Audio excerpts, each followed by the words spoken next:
এডিআৰিৰ মৌখিক পৰীক্ষা অহা 17 জুনৰ পৰা আৰম্ভ হ'ব। আপোনালোকে জানে এডিআৰি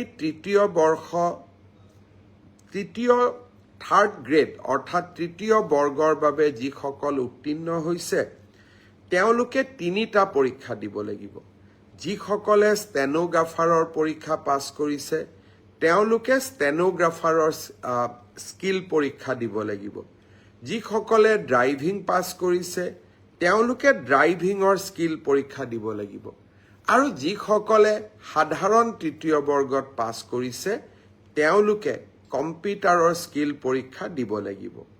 আনহাতে চতুৰ্থ বৰ্গত যিসকলে পাছ কৰিছে তেওঁলোকে অৰেল আৰু স্কিল টেষ্ট দুইটাকে একত্ৰিত কৰি এটা মৌখিক পৰীক্ষাত তেওঁলোকে বহিবৰ প্ৰয়োজনীয়তা আছে আৰু আপোনালোকে সেই পৰীক্ষাত বহিব লাগিব।